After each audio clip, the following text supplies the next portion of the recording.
Alors, on affronte Nico Sandro de Grande-Bretagne, c'est ça? 23,60. Alors, bon, grande première. Ototoche matoche. Coucou. Allez, voilà. Allez, je me lance sicilienne. C'est pas trop mon style, mais bon. Grande joueuse. Grande variante en plus, c'est prendre des cartes. Cavalier F6. Un petit dragon pour faire plaisir à W.I.M. Sailor Moon. La spécialiste française du dragon. F3, ça commence dans les subtilités, on va jouer cavalier C6. Et ici, le petit coup H5. Waouh, 26-25, alors j'ai aucune idée de ce qui est bien ou pas sur chess.com. Donc, fou H6 attaque la dame, ça c'est bien. Je sais pas, j'ai pas du tout de référentiel, j'ai jamais joué dessus. Mais c'est mes tout débuts, donc là par exemple, il y a un gros random. Si je perds 44 points Elo tout de suite. Donc bon, on joue fou E6. J'espère fou B5 échec, qui a l'air pas mal pour les blancs, mais je cache mon roi en F8 puis en G7. Donc c'est toute l'idée. Voilà. Alors bon, évidemment, fou B5 n'est pas mauvais, mais ça a l'air très fort. Et puis tout d'un coup, roi F8, on comprend l'idée des noirs. Donc c'est pas si fort que ça. C'est un peu l'idée de la variante avec H5. Un coup, je vous montrerai ce dragon que j'ai popularisé à un moment sur un autre site encore. J'étais celle qui avait le plus de parties dessus. Et jusqu'à ce que El Divis, El Grande Divis, maître international espagnol, David Martinez, sorte un chessable sur cette variante du dragon. À un moment, j'étais la seule à jouer sur Internet avec H5. Fou A4, je vais jouer tour C8. Menacer discrètement tour prend C3 peut-être. Et ici, on va jouer cette petite finale. Parce que bon, dragon, tout ça, envoyer H5, tout ça, mais bon. On peut pas chasser le naturel trop longtemps. Ce qu'on aime ici, c'est les petites finales. Bonsoir, gendarmerie. Jeu de mots. 699 ou faut dire 69,9? Bon, bonsoir, gendarmerie. La gendarmerie est là, dans le chat. Et ici, on va commencer par roi G7. Petit coup de droit subtil, petit coup de droit subtil. Alors on espère F4, cavalier G4 fourchette, mais on n'y croit pas trop. Bon, surprise en E6, c'est pas très grave cette structure. Cela dit, est-ce que je suis obligé de la tolérer plus longtemps? Je vais prendre en B3 voir. 699, d'accord. Et ici, on va envoyer un petit H4 peut-être. On va voir comment il réagit. On espère en poussant des pions et en créant des faiblesses. Donc là, on va reprendre de la tour.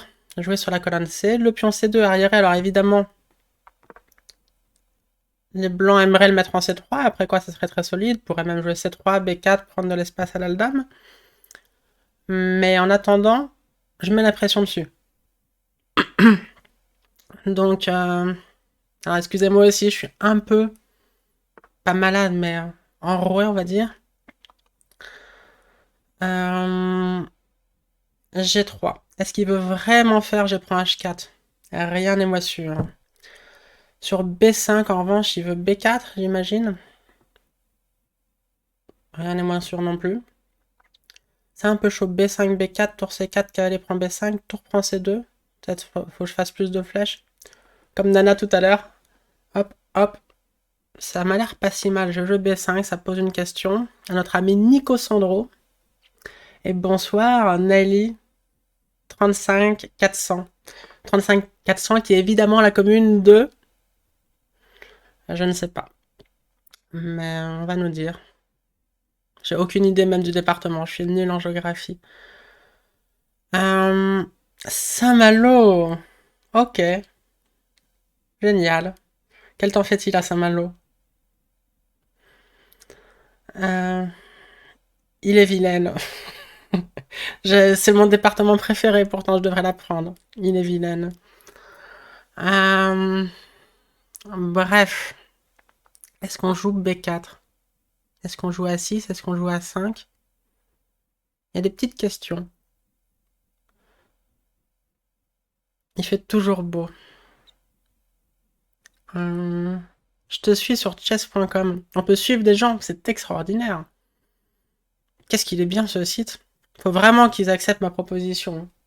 Travailler pour eux.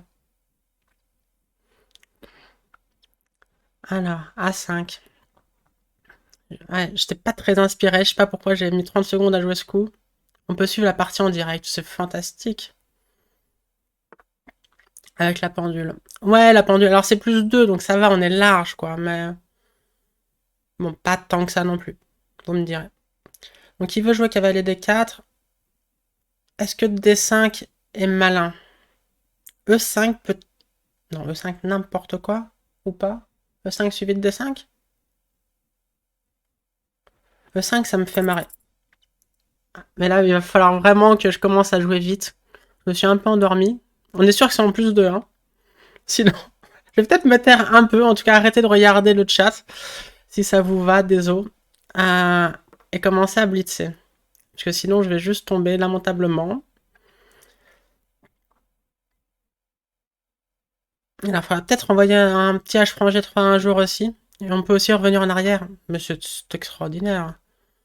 J'avais dit que j'arrêtais de regarder le chat, mais j'ai menti. Alors.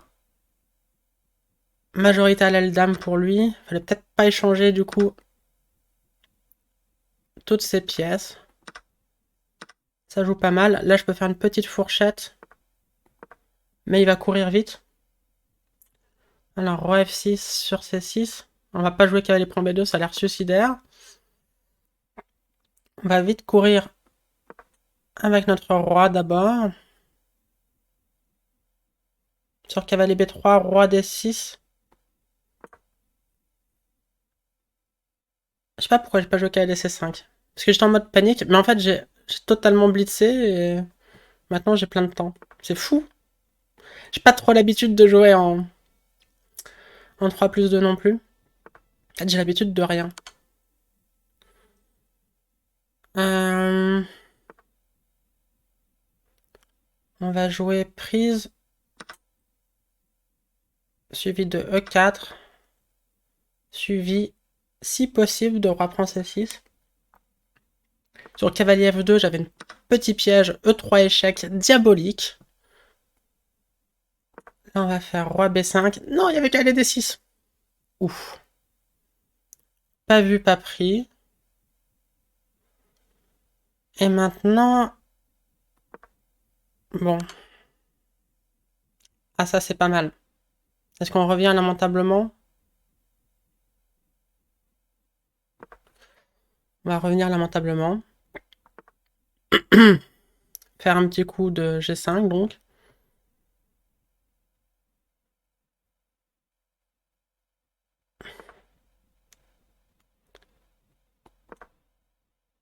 Ici, je joue roi B4. On menace de prendre en B3. On va faire E3. E3, c'était peut-être pas le coup le plus malin de ma carrière. Il y avait A4, très fort. Sur roi D3, on va faire A4. Peut-être fort, peut-être pas. E2. Ça met la pression, E2. T'as 15 secondes. Nico Sandro, ne panique pas. T'as un bon coup, mais pas deux. Alors, est-ce que ça marche, ce truc? On va faire cavalier F6. Contrôler les cases. Là, on va prendre sur échec. On va faire cavalier F6. Et ce roi F5, on va faire G4. Oh non, mon cavalier! Oh non, my knight! Abandon. Et ben voilà. Une première partie de gagnée. Ouf, c'était pas hyper propre. T'as l'habitude de jouer aux échecs quand même, visiblement 2600. Bravo pour la partie. Merci. Alors je vous propose qu'on analyse les parties. Bon, malheureusement, comme je ne suis pas encore premium, je n'ai pas accès au cou de l'ordinateur, mais on a accès à la barre. Donc normalement, vous voyez la même chose que moi, c'est-à-dire pas d'ordi, mais la barre. Donc on peut peut-être regarder et analyser un peu, parce que c'est le but. Moi, je veux blitzer, évidemment, parce que je veux m'amuser, mais je suis pas totalement égoïste. C'est pas que pour moi, ce stream. C'est avant tout pour vous. Donc, on va essayer de parler un peu. Donc cette variante, tout d'abord. H5, pour progresser. Cette variante avec H5, c'est malin.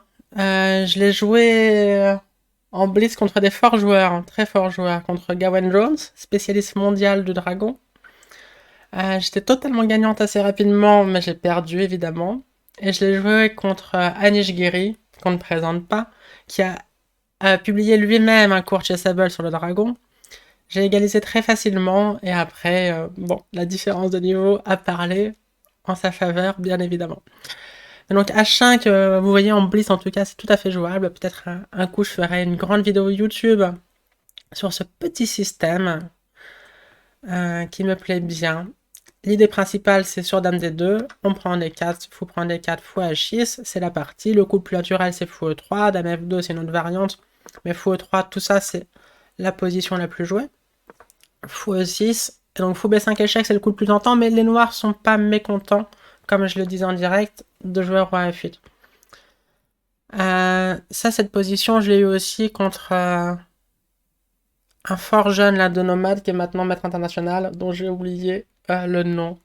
Bon, désolé, je suis pas très concentré. Mais donc voilà, ça, cette position, les noirs ont déjà égalisé, et c'est les coups les plus naturels à bon niveau pour les blancs. Donc c'est un peu la pub pour ce système. Donc on voit la barre qui est maintenant égale. Tour C8, donc menace, tour prend C3, suite dame prend A4. Touk, Dame C5, petite finale. Et donc les finales dans la sicilienne sont de manière générale bonnes pour les noirs qui ont un pion de plus au centre. Et donc maintenant, le fait d'avoir le roi F8, évidemment, ne présage en pas une attaque pour la blanc. Donc roi F2, pourquoi pas. On voit que la barre descend un peu, mais bon, rien de spécial. Donc j'ai pris... Ouais, il aurait pu prendre aussi. Mais ça, je suis pas mécontente. Ces pions contrôlent bien les cases. On a toujours le pion C2 qui est faible, donc toujours le plan avec B5, B4.